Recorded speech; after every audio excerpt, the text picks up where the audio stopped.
Hi guys, and welcome back to day 2, technically, of wiring this garage. Today I'm actually going to be pulling the wire, and we're going to be drilling all of our chases for the wire. And I want to show you a tool that I made for this house, and it's just really simple, but it's what you kind of want to do. When you drill your holes, whether it's a 2x6 or a 2x4, you really want to be in dead center of this stud so that any sheeting that gets put on won't ever penetrate it. That's a big problem that you run into later on if you're not to depth, and two, it's an inspection fail.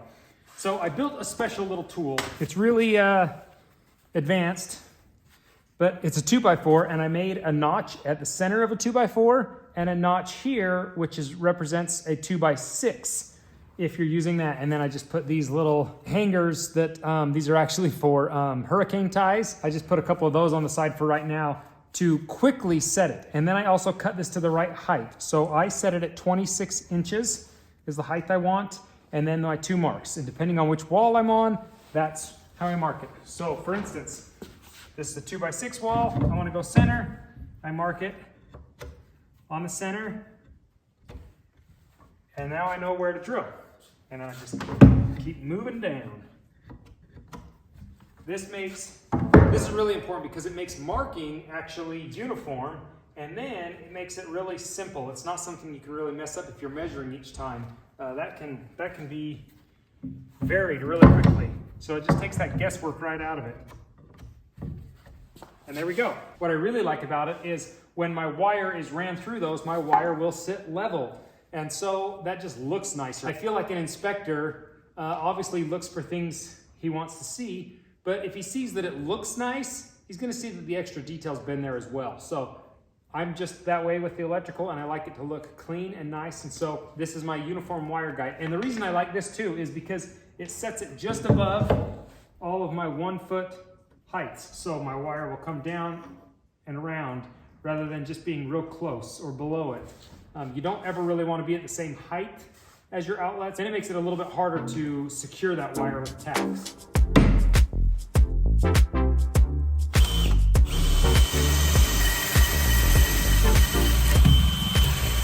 Now I am using a 3/4 inch bit, and this bit I've had for years because you can sharpen it. You just put your angle grinder on it, bevel it a little bit more, and it's good to go again. So I have sharpened the heck out of this. I'm gonna use this thing till I get down to there. When you run into corners like this where it just won't fit, I have an attachment. This is a little right angle tool. You just put it on your drill, like it's a drill bit. And now we're drilling 90 degrees. So then you put your drill bit in. Now we can go. Now be careful because you can just tear your hands to pieces. Depending on how powerful your drill is, this thing will just tear your hands up. And I have had to get back in the rhythm of how to hold it and what to be ready for, but get ready for a ride.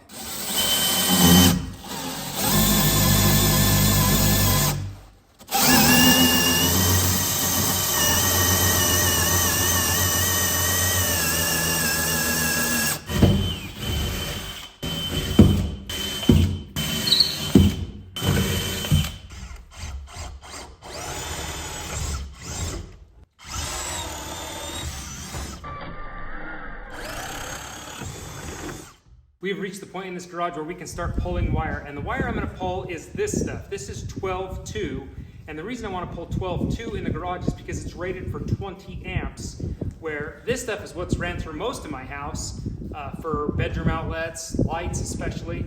This is 14-2, and it is only rated for 15 amps. Since in the garage we're trying to avoid tripping breakers or anything like that, I want to go up the wire just a little bit so I have just as much capability in this garage as possible. So we're pulling 12-2 all the way through this. And I've got an entire spool, which is what I prefer because it pulls really smooth.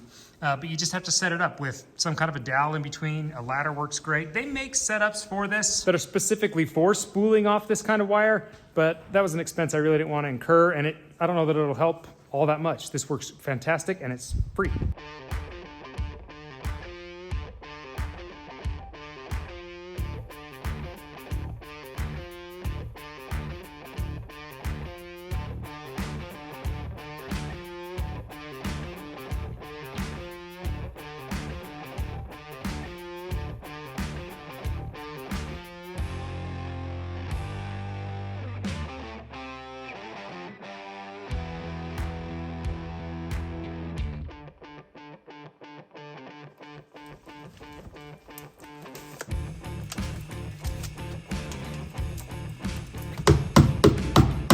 one of the wires I pulled goes from this bottom outlet all the way over to this upper outlet right there.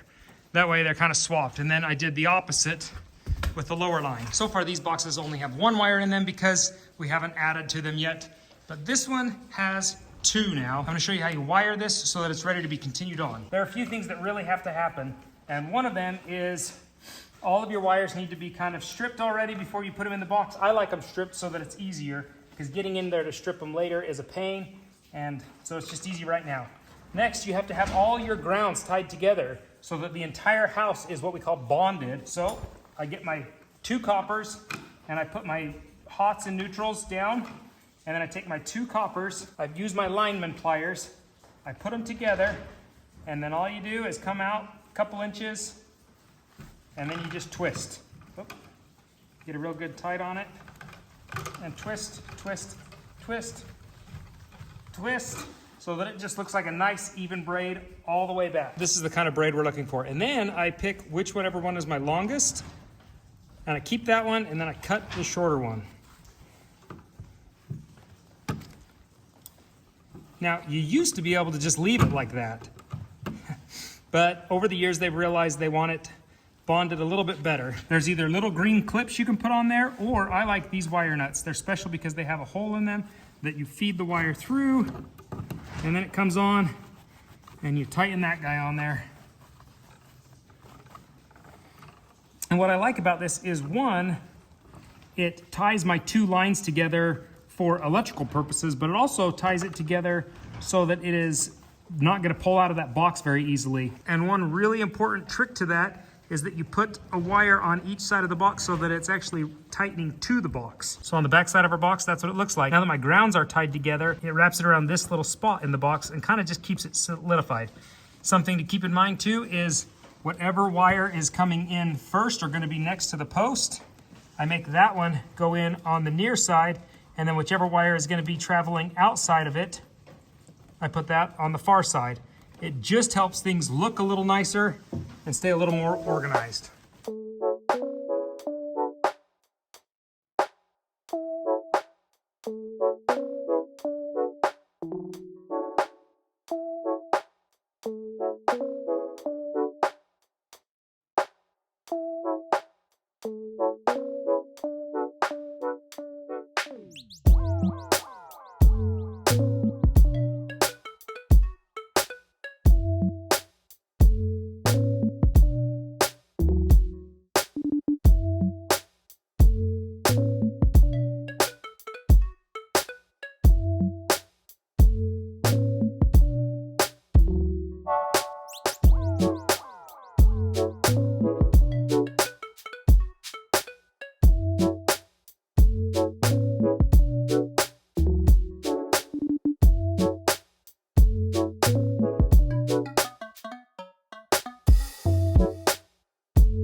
Every single outlet in this garage is wired except for that one, and I'm debating on that one because it's hard to get a drill through that beam, so I'm a little nervous about it. So that one we'll decide on it later, and if so, I'll just branch it off these ones for the garage door openers.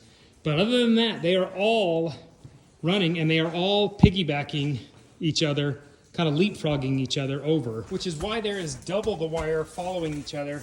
But if you look at it, these are pretty nice looking lines. It comes down into the box I'm behind, and then it goes back up out of the box all the way up to go into the garage further. And they're just sitting really, really nicely on this. I mean, this is an excellent wiring job. But there is one thing I really want to show you before we're done with this vlog, and that is when you're stripping your 12-2 wire or your 14-2 wire, you got to be careful of one thing. On your wire strippers, you will see a 14-2 and a 12-2, And if you use the 12-2 on your 14 wire, like so, it really just, it won't strip it all the way. You won't be able to get it off. So it's really not the worst thing in the world. You'll just have to go back with your 14-2 and line it up and then strip it. But if you do the opposite, say you have your 12-2 wire and you strip that with the 14-2, yes, it strips really well. But let me show you a problem. This spot right here is where we used our 14-2 strippers on 12-2 wire, and it has broken this covering, and it will cause a problem. I learned my lesson the hard way of doing it and being really cautious of it. I had wired everything. That circuit wasn't making a complete circuit because my neutral was broke somewhere, and when I discovered where it was broken, I traced it back to a cut using the 14-2 wire strippers on a piece of 12-2 wire, and it caused it to break. And then trying to get it to strip back and fix it inside the box once the walls were finished was a nightmare. So really be cautious and pay attention to which side of the strippers you're using. If you're using 12-2, just really pay attention to what you're doing. Make sure it's done right.